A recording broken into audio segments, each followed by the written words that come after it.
Hello friends, आज के इस वीडियो लेक्चर में आपका स्वागत है। आज हम बात करने वाले class 12th NCERT physics chapter number 1 electrostatics यानी कि स्थिर वैद्युतिकी। ये हमारा स्थिर वैद्युतिकी का सेकंड वीडियो। पिछली वीडियो हमने पढ़ा था आवेश। आज के इस वीडियो लेक्चर में पढ़ने वाले कूलॉम्स लॉ यानी कूलॉम का नियम। जैसे हमने पिछली वीडियो में पढ़ा था आवेश। आवेश क्या होता है? आवेश किसी पदार्थ का एक भौतिक गुण होता है जो इलेक्ट्रॉनों के आदान प्रदान से उत्पन्न होता है। जैसे कि पिछली वीडियो में पाया कि जो आवेश होते हैं वो एक दूसरे पे बल अप्लाई करते हैं। तो जो हमने जैसे कि पाया कि जो बल लग रहा है यानी कि जो समान आवेश होते हैं वो क्या करते हैं, एक दूसरे पे प्रतिकर्षण बल लगाते हैं यानी कि दूर की दूर धकेलते हैं। और जो असमान आवेश होते हैं जैसे एक प्लस है एक माइनस है, ये क्या करते हैं, एक दूसरे को पास खींचते हैं, आकर्षण बल लगाते हैं। इससे पिछली वीडियो हमें ये तो पता चला कि ये आवेश मतलब क्या कर रहे हैं, बल लगा रहे हैं। बट अभी तक हमें ये नहीं पता था कि जो आवेश है इनका जो बल लगाने का जो मान है वो कितना आने वाला है। तो यहाँ से एक नियम आया था कूलॉम्स लॉ, और इस चीज को जो यहाँ पे प्रॉब्लम थी यानी कि बल का मान निकालने की विधि किसने बताई थी? कूलॉम्स ने। इसी को क्या बोला गया? कूलॉम्स लॉ बोला गया। जैसे सबसे पहले हम पढ़ते हैं आज कूलॉम का नियम। कूलॉम का नियम यानी हमें पता होना चाहिए जो कूलॉम्स लॉ है वो हमें क्यों, उसकी आवश्यकता ही क्यों थी इलेक्ट्रोस्टैटिक्स में, इलेक्ट्रिसिटी में। तो ये कूलॉम्स लॉ में क्या बताता है, दो आवेशों के मध्य लगने वाला बल, वो उसका मान क्या आने वाला है, ठीक है, उसकी जो क्वांटिटी है, नंबर्स है, न्यूमेरिकल वैल्यू क्या आएगी, ठीक है। तो इन्होंने जैसे अपने प्रैक्टिकली देखा था कूलॉम्स लॉ ने, ये 1785 की बात है, सन 1785 ईस्वी में इन्होंने पाया कि जब दो आवेश, क्या किया इन्होंने, दो आवेशों को प्रैक्टिकली फॉर्म में इन्होंने देखा कि जब दो आवेशों को पास पास रखा गया, क्या किया गया, दो आवेशों को पास पास रखे, मतलब एक डिस्टेंस इन्होंने फिक्स डिस्टेंस ले ली r, और यहाँ पे ये इन्होंने Q1 आवेश रखा, Q2 आवेश रखा।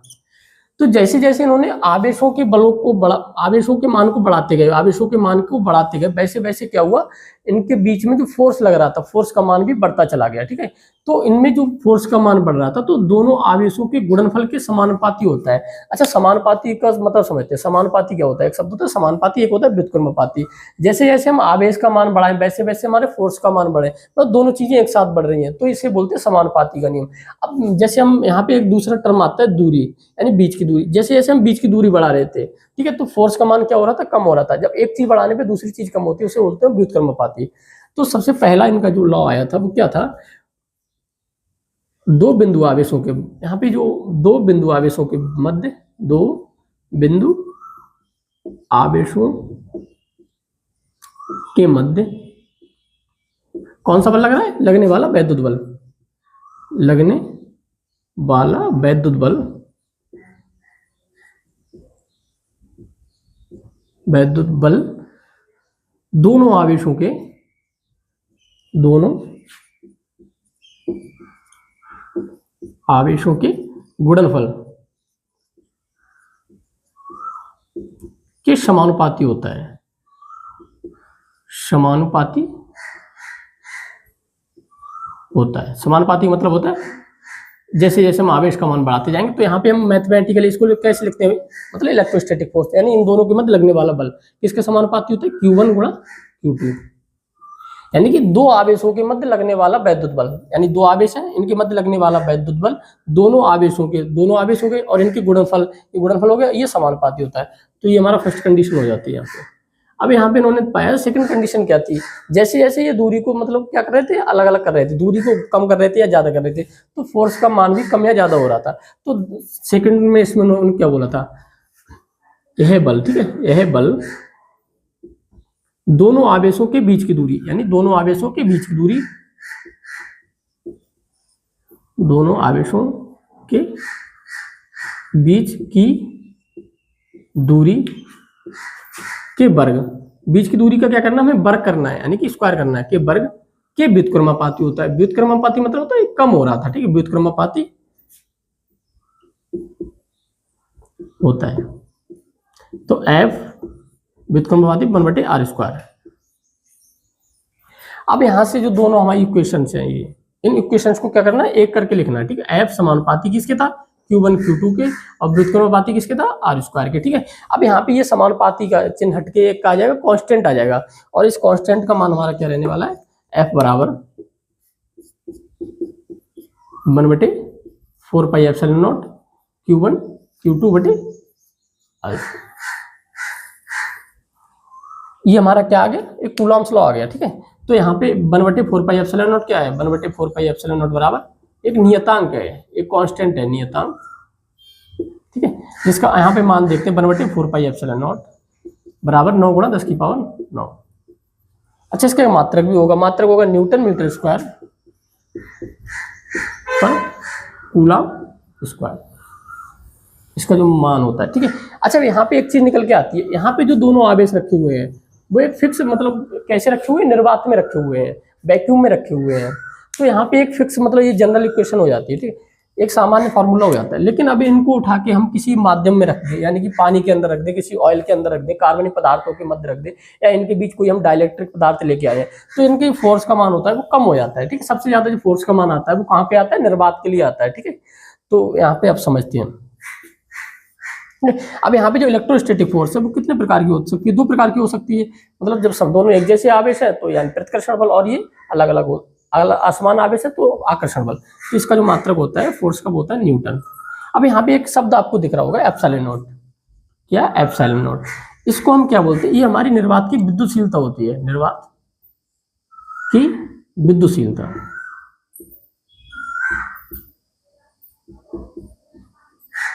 निर्वात की विद्युतशीलता, ठीक है, जिसका मान फिक्स होता है हमारा एप्सिलॉन नॉट बराबर होता है 8.85 और गुणा 10⁻⁻12, ठीक है।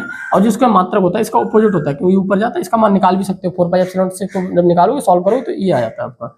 और इसका जो मात्रक होता है कूलम स्क्वायर पर न्यूटन मीटर स्क्वायर, इसका ये मान फिक्स निकल के आता है। अब ये यहाँ पे होते हैं फिक्स, मतलब ये निर्वात के लिए हो गया कूलॉम्स लॉ। अगर हम यहाँ पे क्या करें, इनको किसी माध्यम में लगाएं, इस कूलॉम्स लॉ को किसी माध्यम के अंदर रखें, अगर हम ये दोनों आवेश Q1 आवेश Q2 आवेश यानी कहाँ पे रखें, किसी माध्यम के अंदर रखें, किसी ऑयल पानी के अंदर रखें अगर हम, यानी यहाँ पे क्या हो, इनके मध्य में कोई माध्यम उपस्थित हो, इनके बीच की दूरी r ही रखेंगे, Q1 Q2 आवेश वही आवेश है, और यहाँ पे क्या है, कोई माध्यम उपस्थित है, माध्यम जिसका परावैद्युतांक एक शब्द होता है परावैद्युतांक। माध्यम के लिए किससे रिप्रेजेंट करते हैं, परावैद्युतांक से। और परावैद्युतांक क्या होता है, के। तो यहाँ पे आप समझते हैं परावैद्युतांक।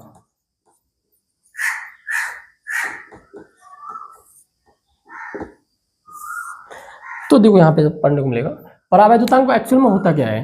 देखो जब हम किसी माध्यम के अंदर रखते हैं जिसका परावैद्युतांक के हो, ठीक है, माध्यम के लिए किसे रिप्रेजेंट करते हैं, परावैद्युतांक से, और उसका माध्यम का परावैद्युतांक के है, ठीक है।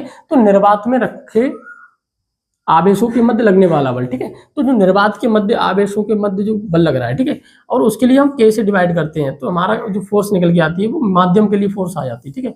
तो के क्या होता है, एक्चुअली एक नंबर होता है, ठीक है, और वो हमें क्या बताता है कि जो माध्य निर्वात में बल आवेश रखे हैं उनके मध्य लगने वाला बल और जो माध्यम के मध्य लगने वाले बल कितने गुना कम हो रहा है। के क्या है, एक नंबर है, इसको हम देखो थोड़ा डिराइव करते हैं, ठीक है।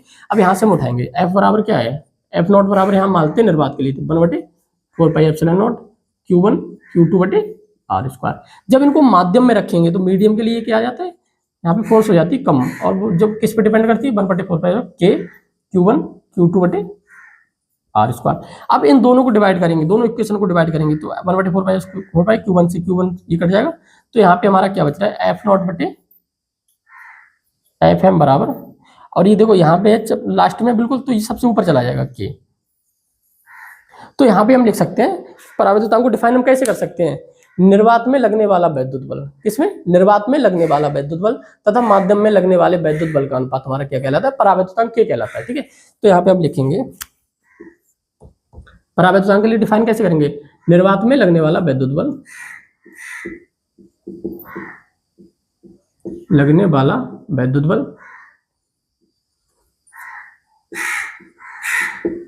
तथा माध्यम में लगने वाला वैद्युत बल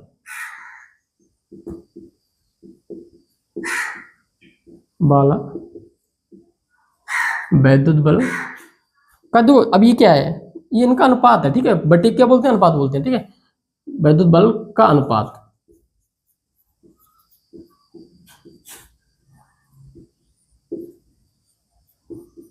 परावैद्युतांक के कहलाता है। और के कैसी राशि, एक विमाहीन राशि है, कि क्या है, कि एक नंबर है, ठीक है, के बराबर एक क्या है, नंबर है, नंबर है या संख्या, ठीक है। जैसे के का मान सपोज करो 2 आता है, ठीक है, के का मान अगर हमारे लिए 2 है, ठीक है, तो इसका मतलब है कि जो फोर्स है माध्यम निर्वात की अपेक्षा जो फोर्स है वो कितने गुना कम हो जाएगी, 2 गुना कम हो जाएगी, ठीक है।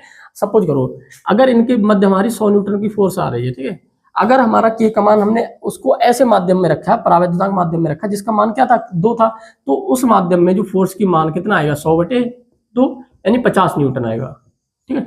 अब अगर हम इस फोर्स इन आवेशों को उठाकर ऐसे परावैद्युतांक माध्यम में रखें जिनका हमारा क्या हो, परावैद्युतांक के का मान कितना हो 5 हो, तो यहाँ पे कितना आएगा ये 100/5 यानी 20 न्यूटन आ जाएगा। ठीक, तो के क्या है, एक नंबर है और के हमें बताता है कि जो माध्यम में फोर्स कितने होना कम होगी। ठीक है, ये हो गया आपका, तो ये परावैद्युतांक हो गया। अब एक शब्द आता है, अब जैसे यहाँ पे आपको दिख रहा है ये वाला शब्द, तो मैं इसको उठाऊं थोड़ा सा, तो एक शब्द आता है एप्सिलॉन नॉट बराबर के। ठीक है, तो एप्सिलॉन बराबर क्या हो जाता है के एप्सिलॉन नॉट। ये हमारा क्या है, माध्यम की वैद्युशीलता। एप्सिलॉन क्या है, माध्यम की वैद्युशीलता, और ये क्या है, निर्वात की वैद्युशीलता। तो जो माध्यम की वैद्युशीलता का मान होता है वो निर्वात की वैद्युशीलता से क्या होता है, ज्यादा होता है। ठीक है, यहाँ पे हम थोड़ा सा इसको लिखेंगे, एप्सिलॉन बराबर एप्सिलॉन नॉट के। सही, तो जो माध्यम, जो ये क्या है, देखो इसकी ये क्या हुआ, माध्यम की वैद्युशीलता, माध्यम की वैद्युशीलता, और ये क्या है, निर्वात की विद्युशीलता।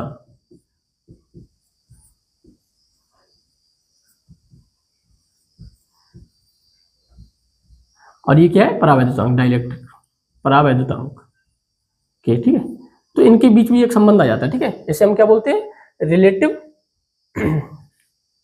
यानी कि सापेक्ष विद्युशीलता। ठीक है, तो यहाँ पे ये निकल के आता है, यानी एप्सिलॉन नॉट बटे एप्सिलॉन नॉट आर बराबर क्या हो जाएगा, इसको हम आर से भी लिख सकते हैं। ठीक है, एप्सिलॉन नॉट आर, यानी कि इनके जो रेशियो निकल के आता है वो सापेक्ष विद्युशीलता निकल के आता है। ठीक है, तो यहाँ से हम यहाँ पे देख सकते हैं। ठीक है, जो किसी माध्यम की विद्युशीलता का मान होता है और निर्वात की विद्युशीलता का मान होता है वो क्या होता है, उसकी के गुना होता है। ठीक है, तो यहाँ से आप देख सकते हो ये वाला। तो ये हमारा क्या होता है, एक जो कूलॉम्स लॉ है, कूलॉम्स लॉ हमारा कंप्लीट होता है और उसी के माध्यम से हम कूलॉम्स लॉ की सहायता से हम निर्वात में विद्युशीलता मतलब वैद्युत बल ज्ञात कर सकते हैं।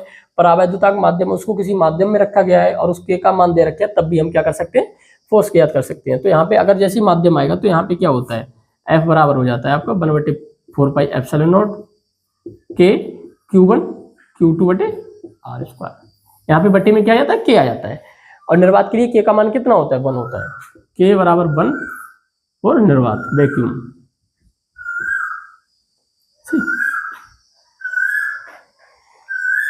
अब आप इसे नोट कर सकते हैं। अब इसके बाद हम पढ़ेंगे इसका जो एक तो सदिश रूप होता है, और इसमें हम थोड़ा इसको क्या करने वाले हैं, इसे गुरुत्वाकर्षण और जो कूलॉम्स लॉ होते हैं, गुरुत्वाकर्षण बल होता है और जो आवेश होते हैं, आवेश यानी वैद्युत बल होते हैं, वो एक दूसरे से काफी सिमिलर भी होते हैं, कुछ डिफरेंस भी होते हैं। तो उन हम सिमिलरिटी समानता को और उनकी जो असमानताएं हैं उनकी बात करने वाले हैं। अब आप इसे नोट कर सकते हैं।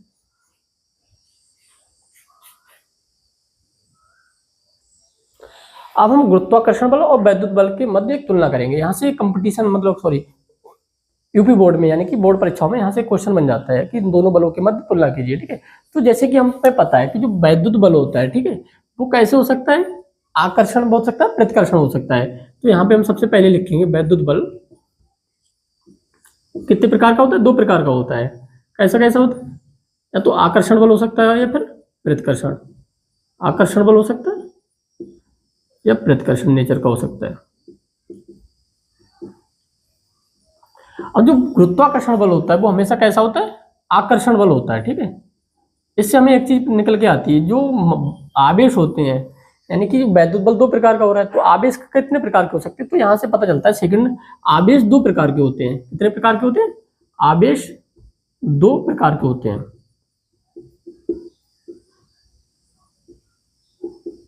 ठीक है, एक आपका होता है धनात्मक आवेश यानी पॉजिटिव चार्ज, धनात्मक आवेश।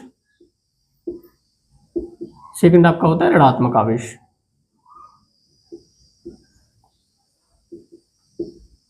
ठीक है, और यहाँ पे जो द्रव्यमान होता है, तो गुरुत्वाकर्षण कहाँ लगता है, जहाँ पे ये दो द्रव्यमानों के मध्य लगता है। सपोज करो हमने यहाँ पे m1 द्रव्यमान और m2 द्रव्यमान ले रखे हैं, इनके बीच की दूरी क्या है, r। ठीक है, तो जो मास है यानी कि जो बॉडी की जो बॉडी है, इनके जो द्रव्यमान है वो एक ही प्रकार के होने वाले हैं।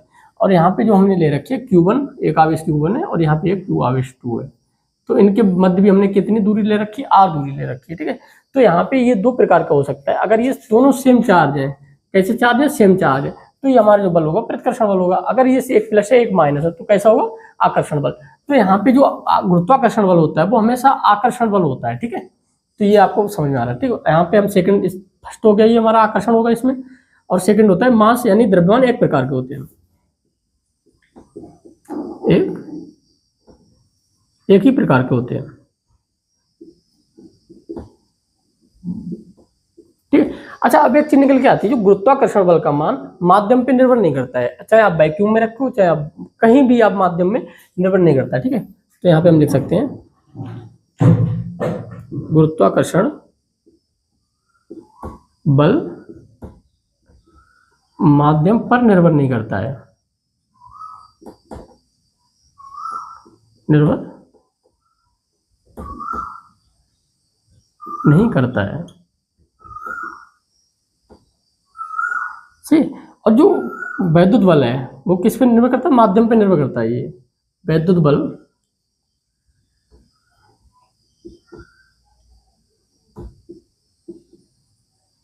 माध्यम पर निर्भर करता है, डिपेंड अपॉन मीडियम, ठीक है। अब देखो ये हो गया, ठीक है। वैद्युत गुरुत्वाकर्षण बल कैसा होता है, हमेशा आकर्षण प्रकृति का होता है, जिससे हमें क्या पता चल रहा है, द्रव्यमान एक ही प्रकार के होते हैं, गुरुत्वाकर्षण बल माध्यम पर निर्भर नहीं करता है। अब यहाँ वैद्युत बल की बात करते हैं, तो वैद्युत बल हमारे दो प्रकार के होते हैं, आकर्षण बल और प्रतिकर्षण बल, जिससे हमें पता चलता है आवेश दो प्रकार के होते हैं, धनात्मक आवेश और ऋणात्मक आवेश। अब जो वैद्युत बल का मान होता है वो माध्यम पर निर्भर करता है, गुरुत्वाकर्षण बल का मान माध्यम पर निर्भर नहीं करता, ठीक है।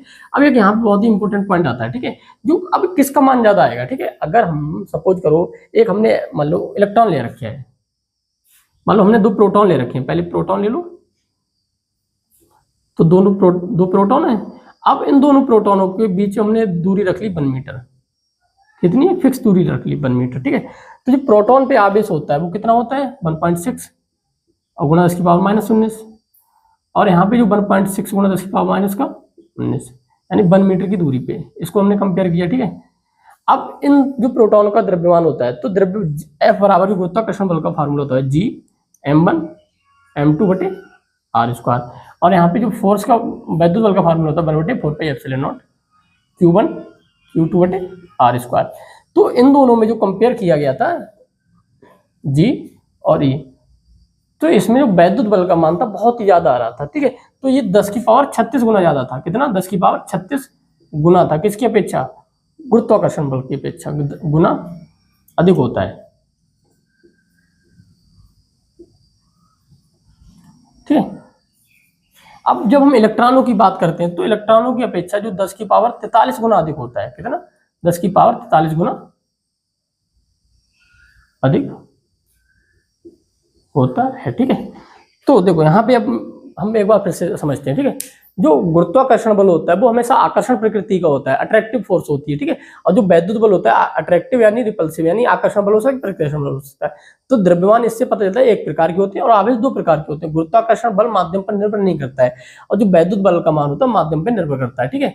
तो अब यहाँ पे हम जब इनके जो फोर्स की, मतलब जो कितना फोर्स लगा रहे हैं, कंपेयर किया गया है एक फिक्स बॉडी के साथ, एक पार्टिकल्स के साथ, इलेक्ट्रॉन प्रोटॉन के मध्य, तो वैद्युत बल का मान था बहुत ही ज्यादा प्रबल था कंपेयर टू मतलब इस गुरुत्वाकर्षण बल की अपेक्षा। तो जब हमने प्रोटॉनों के मध्य देखा तो ये 10⁻36 गुना अधिक था, और इलेक्ट्रॉनों के मध्य देखा तो ये 10⁻43 गुना अधिक था वैद्युत बल का मान गुरुत्वाकर्षण बल की अपेक्षा।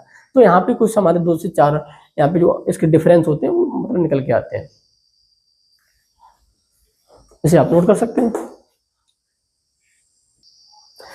अभी तक जो हमने कूलॉम्स लॉ पढ़ा था वो हम दो आवेशों के मध्य लगने वाले बल को ही सॉल्व कर पा रहे थे। यदि अगर ऐसा हो, किसी ऐसा सिस्टम हो जिसमें 2 से अधिक आवेश उपस्थित हो, यानी कि 4 आवेश उपस्थित हो, 5 आवेश उपस्थित, तो हम वहाँ पे कूलॉम्स लॉ कैसे अप्लाई करेंगे। यानी हमने यदि किसी सिस्टम में अनेक आवेश उपस्थित हो, तो वहाँ पे अगर हम किसी एक आवेश पे लगने वाला बल को कैलकुलेट करना चाहें तो हम कैसे ज्ञात करेंगे। तो इसके लिए एक सिद्धांत आता है, अध्यारोपण का सिद्धांत। क्या आता है, अध्यारोपण का सिद्धांत, अध्यारोपण का सिद्धांत। जैसे कि आपने चित्र में दिख रहा होगा, इस चित्र में अनेक आवेश उपस्थित है, Q1 Q2 Q3 Q4 Q5, और इन पे हमने क्या है, एक पॉजिटिव, कोई पॉजिटिव है, कोई नेगेटिव है, ठीक है। अब इस सिस्टम में अनेक आवेश उपस्थित हो, अगर यहाँ पे क्वेश्चन पूछा जाए कि Q1 आवेश पे लगने वाला नेट बल कितना होगा, तो यहाँ से हमें क्या पता चल रहा है, हमें क्या करना है, इन सभी को हटा दो, ठीक है। तो इनके मध्य जो बल लग रहा है, ठीक है, Q1 और Q2 के मध्य जो बल लग रहा है, ये कैसा बल लगा है, ये प्लस प्लस है तो यानी रिपल्सिव, यहाँ पे ये प्लस ये माइनस है तो ये अट्रैक्टिव, यहाँ पे ये प्लस है ये माइनस है तो ये अट्रैक्टिव, और ये प्लस है और ये प्लस है तो कैसा है रिपल्सिव, यानी बाहर की ओर। तो यहाँ पे जैसे ये फोर्स है हमारी F2 फोर्स, ये F3 फोर्स, और ये F4 फोर्स, और ये F5। तो इस पे कितनी फोर्स लग रही है? 4 फोर्स लग रही है, 4 अलग अलग आवेशों के कारण 4 अलग अलग प्रकार की बल लग रहे हैं, ठीक है। तो इन सभी बलों को अगर हम वेक्टर लॉ करें, कौन सा एडिशन करना है? वेक्टर लॉ ऑफ एडिशन के हिसाब से अगर इनको हम जोड़ते हैं तो इस पे लगने वाला नेट फोर्स निकल के आता है। यानी कि हम देखो क्या लिखेंगे, एफ नेट, और किस पर? Q1, यानी Q1 चार्ज पे नेट फोर्स आएगा वो कितना आएगा? तो यहाँ पे हम वेक्टर लगाएंगे, ठीक है। तो वेक्टर कैसे? F2 plus F3 plus F4 plus F5। यहाँ पे हमारे यानी कि इसमें यदि किसी यहाँ पे कैसे लिखना होता है, इसका डेफिनेशन लिखेंगे, अध्यारोपण का सिद्धांत लिखना चाहें तो कैसे लिखेंगे? यदि किसी निकाय में अनेक आवेश उपस्थित हो, उनमें से किसी एक आवेश पर लगने वाला कुल वैद्युत बल का मान सभी आवेशों के, ठीक है, द्वारा लगे अलग अलग आवेशों के बीजगणितीय योग के बराबर होता है। बीजगणितीय नहीं, सदिश योग के बराबर होता है, ठीक है। तो इसको हम यहाँ पे डिफाइन करके लिखेंगे अध्यारोपण का सिद्धांत। जैसे कि हम इसको अध्यारोपण का सिद्धांत क्या कहता है? यदि किसी निकाय में या सिस्टम में अनेक आवेश उपस्थित हो, तब उनमें से किसी एक आवेश पर लगने वाला कुल वैद्युत बल अन्य आवेशों के द्वारा लगे बलों के सदिश योग के बराबर होता है, ठीक है। तो ये हमारा हो जाता है सदिश योग के। अगर हमारे पास दो वेक्टर है, ठीक है, एक वेक्टर ये है और एक वेक्टर ये है, ठीक है। यदि हमारे पास दो वेक्टर हो, ठीक है, मान लो ये F1 फोर्स है और ये F2 फोर्स है, इनके बीच में एंगल कितना है? थीटा। तो अगर हमें यहाँ पे नेट फोर्स निकालें, कितना नेट फोर्स? तो नेट फोर्स का मान हमारा कितना आता है? तो ब्रैकेट में आता है F1 का स्क्वायर प्लस F2 का square plus 2F1 F2 cos theta. यहाँ पे ये हमें में करना होता है, ठीक है, ये हो जाता है, ठीक है। तो यहाँ पे देखो एक हम आप समझते हैं, ठीक है। अब हमारा एक सिस्टम अगर ऐसा दिया हो, ठीक है, इक्विलैटरल त्रिभुज है, ठीक है, यानी एक समबाहु त्रिभुज है जिसकी भुजाएं कितनी है? ए है, ए है, ए है, ए बी सी क्या है? त्रिभुज है। अब यहाँ पे इन्होंने क्या किया, एक आवेश रखे हैं, मान लो यहाँ पे Q आवेश और यहाँ पे Q आवेश और यहाँ पे माइनस का Q आवेश। अब इन्होंने बोला है कि ए आवेश बिंदु ए पर रखिए आवेश पर, यानी कि हमें क्या सॉल्व करना है? बिंदु ए पर रखे आवेश पर कुल वैद्युत बल ज्ञात करो। क्या करना है? कुल वैद्युत बल ज्ञात करना है, ठीक है। तो यहाँ पे देखो अब इस पे कितने फोर्स काम कर रहे हैं, ठीक है, ए पर। तो ये प्लस है, ये प्लस है, तो ये क्या करेगा? इसको बाहर की ओर धकेलेगा, किधर की ओर? बाहर की ओर। और इसको मान लिया हमने F1 फोर्स, ठीक है। अब ये प्लस है और ये माइनस, तो ये किधर ले जाएगा? इसको अपने पास की ओर कीजिएगा, ठीक है। एक प्लस है एक माइनस, तो क्या करेगा? F2। अब यहाँ पे एंगल कितना है? 60 डिग्री। यहाँ पे कितना है? 60 डिग्री, और यहाँ पे 60 डिग्री, ठीक है। अब यहाँ पे जो एंगल बनेगा वो कितना बनने वाला है? देखो ऐसे कर दें तो देखो ये वाला एंगल और ये वाला एंगल, ठीक है, यहाँ पे 60 आएगा और यहाँ पे भी 60 आएगा, ठीक है। तो यहाँ पे आप देख सकते हो, ठीक है। तो इनके मध्य जो एंगल बन रहा है वो कितना बन रहा है? 120 बन रहा है, ठीक है। तो F1 का मान हमारा कितना हो जाएगा? F1 बराबर हो जाएगा, यानी कि दोनों आवेशों का गुणनफल बटे 4πε0 Q स्क्वायर हो जाएगा बटे ए स्क्वायर हो जाएगा, ठीक है। F2 का मान कितना हो जाएगा? F2 बराबर हो जाएगा 1 बटे 4πε0 Q स्क्वायर हो जाएगा बटे ए स्क्वायर हो जाएगा, ठीक है। अब यहाँ पे हम नेट फोर्स निकालना है, तो यहाँ पे देखो F1 और F2 का मान कितना है? बराबर है, यानी F1 बराबर F2 बराबर F मान लेंगे, ठीक है। तो यहाँ पे हम रखेंगे, ठीक है। तो F नेट बराबर F का स्क्वायर प्लस F का स्क्वायर प्लस 2F गुणा F cos 120, ठीक है। तब F नेट बराबर 2F square plus 2F square cos 120। अब cos को हम कैसे तोड़ के लिख सकते हैं? cos 90 प्लस थीटा, cos 120 का मान हमें निकालना हो तो कैसे निकालेंगे? cos 120 बराबर होता है cos 90 प्लस थीटा, ठीक है। तो अब cos 90 प्लस थीटा कितना होता है? माइनस का, अब देखो ये माइनस का हो जाएगा साइन थीटा, मतलब थीटा मतलब 30 है, यहाँ पे 30 आएगा, माइनस का साइन 30, और साइन 30 का मान कितना होता है? 1/2। ठीक, ये हो गया इसका मान। तब एफ नेट बराबर 2, अभी एफ हटाओ, F square plus 2 F square cos 120 का मान 1/2, 2 से 2 खत्म हो जाएगा, तो एफ नेट बराबर आ जाएगा आपका 2 F square plus F square बराबर √3 एफ स्क्वायर, स्क्वायर से ये हट जाएगा तो √3 एफ रह जाएगा, यानी एफ कहाँ आ जाएगा, बाहर आएगा √3 एफ, और एफ का मान हमारा कितना है 1/4 पाई एप्सिलॉन नॉट बटे क्यू स्क्वायर, तो यहाँ पे एफ नेट आ जाएगा आपका 1/4 pi epsilon not Q square बटे ए स्क्वायर और √3, ये हमारा क्या आ रहा है, नेट फोर्स निकल के आ रहा है। ठीक है, तो इस तरीके से हमें सिस्टम दिया होगा, ये कैसे करके निकाल दिया होगा, चाहे आपको कोई वर्ग के रूप में दे दिया हो या फिर आयत के रूप में दे दिया हो, ऐसे करके आपको फिर सरल दी होगी, और जिसकी सहायता से हम अध्यारोपण सिद्धांत की सहायता से, और यहाँ पे ये वाला थोड़ा फर्स्ट ईयर लॉ है, वेक्टर लॉ ऑफ एडिशन है, इसकी सहायता से हम बहुत इजीली इस तरीके के सवालों को सॉल्व कर सकते हैं। ये बोर्ड पॉइंट ऑफ व्यू से काफी इंपॉर्टेंट क्वेश्चन और काफी मतलब बोर्ड के हिसाब से ये काफी अच्छा सवाल होता है। अगर बोर्ड में ऐसा सवाल पूछा जा रहा है तो ये काफी अच्छा मतलब हार्ड सवाल हो जाता है, बट ये कंपटीशन पॉइंट ऑफ व्यू से बहुत ही नॉर्मल सवाल होते हैं। तो ये हमारा क्या होता है, अध्यारोपण का सिद्धांत खत्म होता है। अब हम क्या करेंगे, कूलॉम्स लॉ से रिलेटेड जो 2-4 मतलब कूलॉम्स लॉ से रिलेटेड जो 2-4 हमारे सवाल है, 5-6 सवाल है, उनको भी पढ़ने वाले हैं, और हम जिससे क्या होगा, हमारा जो कॉन्सेप्ट है कूलॉम्स लॉ का वो बहुत ही अच्छे से क्लियर हो जाएगा। क्वेश्चन नंबर फर्स्ट हमारा क्या कह रहा है, दो सूक्ष्म गोलों में से प्रत्येक पर 10 की पावर 5 इलेक्ट्रॉनों की कमी है। जैसे हम यहाँ पे चित्र बनाएंगे, यानी दो सूक्ष्म गोले और इनके बीच की दूरी कितनी दे रखी है, 1 मीटर, और इन पे कितने इलेक्ट्रॉनों की कमी है, 10 की पावर 5 इलेक्ट्रॉन, और यहाँ पे भी 10 की पावर 5 इलेक्ट्रॉन की कमी है। अच्छा, इलेक्ट्रॉन की कमी होती है तो प्लस चार्ज आता है आपका, अब दोनों पे प्लस चार्ज आ गया, तो दोनों पे जो प्लस चार्ज आ रहा है तो यहाँ पे जो बल लगेगा वो प्रतिकर्षण बल लगेगा। ठीक है, तो अब यहाँ पे जैसे हमें इतने इलेक्ट्रॉनों की कमी है और यहाँ पे भी इतने इलेक्ट्रॉनों की, यानी n का मान दे रखे हैं, यहाँ पे भी n का मान दे रखे हैं, यहाँ पे भी, तो इसके लिए हम q मान निकाल सकते हैं, q1 बराबर निकाल सकते हैं ne, तो q1 बराबर n का मान कितना है 10 की पावर 5, e का मान कितना होता है 1.6 गुना 10 की पावर माइनस का 19। अब पावर है तो पावर सॉल्व करना होगा, 1.6 गुना 10 की पावर माइनस का, अब दो गुणा में आते क्या होती है, जुड़ जाती है। ठीक है, तो 19 प्लस माइनस का 19 है, प्लस का 5 है, तो यहाँ बचेगा 1.6 और गुणा 10 की पावर माइनस का 14, ये आ गया आपका Q1। अच्छा, Q2 का मान भी इतना ही आएगा क्योंकि यहाँ पे भी सेम इलेक्ट्रॉनों की कमी है, तो Q2 हम कितना लिख सकते हैं 1.6 गुणा 10 की पावर माइनस का 14 ये हो जाता है। ठीक है, तो हमारा Q1 Q2 का मान आ गया, बीच की दूरी हमारी दे रखी है 1 मीटर। ठीक है, तो फोर्स क्या होगी, F बराबर 1/4 pi epsilon not Q1 Q2 बटे R स्क्वायर। यहाँ पे इसका मान फिक्स होता है 9 गुणा 10 की पावर 9,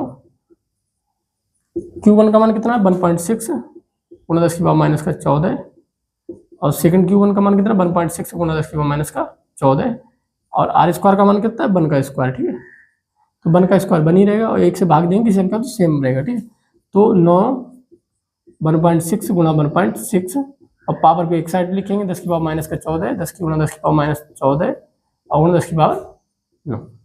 ठीक है, तो 16 गुणा 16 कितना होता है 256 होता है, तो 2.56 हो जाएगा, और गुणा 9, और यहाँ पे पावर 14 14 28 हो जाएगा माइनस का, अब प्लस का 9, तो यहाँ पे हो जाएगा 9 छक 54, 9 पंजे 45 0, 9 दूनी 18 है, 18 5 23, और 2 के बाद पॉइंट तो 1 2 यहाँ पे आ जाएगा ये। अब यहाँ पे आपकी पावर बचेगी 28, मतलब यहाँ पे बचेगा 10 की पावर माइनस का 19, एक पावर इधर लाएंगे पावर कम हो जाएगी, तो 2.304 गुणा 10 की पावर माइनस का 18 न्यूटन, ये हमारा फोर्स F आ गया। और जो बल का नेचर होगा वो कैसा होगा, प्रतिकर्षण बल। ठीक है, यहाँ से हम Q बराबर जो हमने पहले दिन पढ़ा था Q बराबर एन ई। ठीक है, फर्स्ट जो वीडियो हमारी Q बराबर एन ई आवेश का प्रॉपर्टी होती है। ठीक है,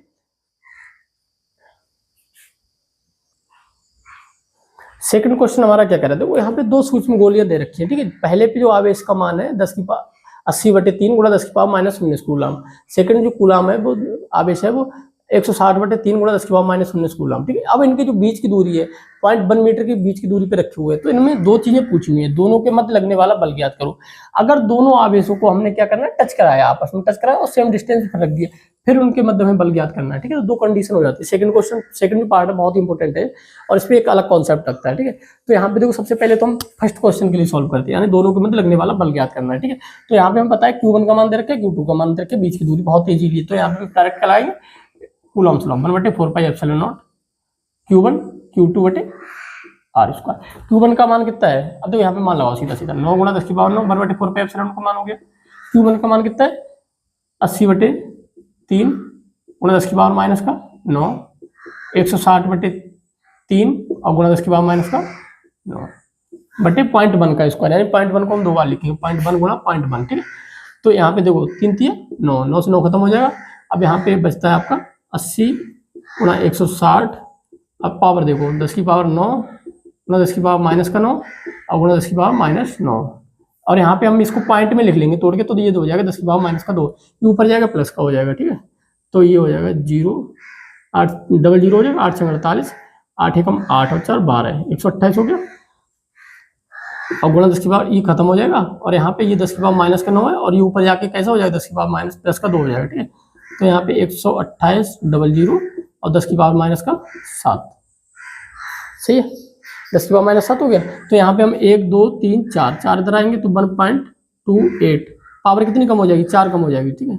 प्लस की 4 होगी यहाँ पे, देखो इसको हम ऐसे लिख सकते हैं प्लस की 4 गुणा 10 की पावर माइनस का 7। अब गुणा में घातें कितनी होती है जुड़ जाती है, तो माइनस का 7 प्लस का 4 जुड़ के कितना होगा माइनस का 3 हो जाएगा।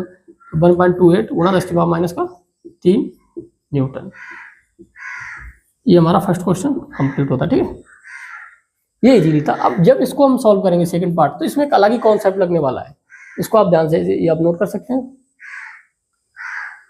अब देखो क्या होता है, अगर हम इन दोनों आवेशों को टच कराएंगे, ठीक है, टच कराने पे कॉन्सेप्ट आता है, एक अलग ही कॉन्सेप्ट आएगा, ठीक है। जब हम बॉडी को टच कराते हैं, ठीक है, तो उन पे जो मान लो एक Q1 आवेश है, एक पे Q2 आवेश है, ठीक है।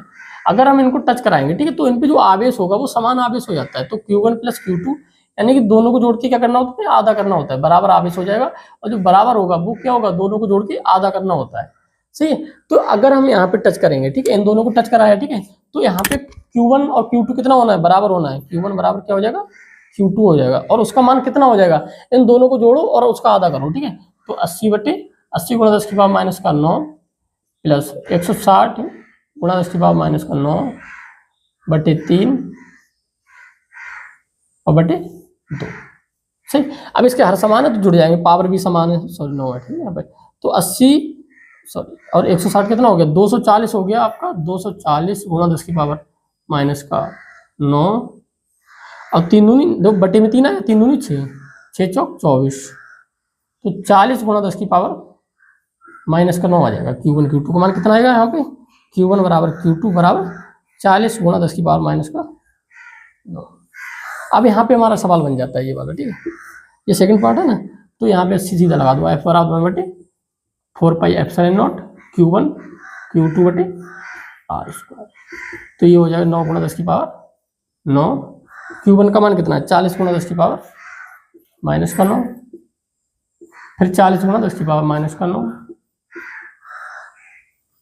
बटे आर स्क्वायर का मान कितना है 0.1 और गुणा 0.1, ठीक है। तो इनको फिर पावर हमें सॉल्व करना होगा यहाँ पे, 9 गुणा 40 कितना हो जाएगा 1600, अब पावर 10 की पावर 9 गुणा 10 की पावर माइनस का 9 और गुणा 10 की पावर माइनस का 9, ये पावर खत्म हो जाएगी। अब 10 की पावर माइनस का 2, ठीक है। अब 16 ने 144 और डबल 0, ठीक है, और गुणा 10 की पावर माइनस का 9, अब ये ऊपर जाएगा तो 10 की पावर 2 हो जाएगा, ठीक है। तो यहाँ पे हमारा बचेगा 144 डबल 0 10 की पावर माइनस का 7, तो 1 2 3 4 पावर इधर आएंगे तो कितना होगा 1.44 और 4 इसमें से कम होगी 10 की पावर माइनस का 3। तो यहाँ पे हमारा F नेट बराबर कितना आ रहा है, सॉरी नेट क्यों आएगा 1.44 गुणा 10 की पावर माइनस का 3 न्यूटन, ठीक है। ये हमारा टच कराने पे आ रहा है बॉडी को, ठीक है। तो इसको थोड़ा हम डिवाइड करें अलग अलग। ये हमारा फर्स्ट क्वेश्चन है और ये हमारा सेकंड क्वेश्चन है, यहाँ से इस तरीके से निकल के आता है। ये हमारा आंसर हो जाता है इसका।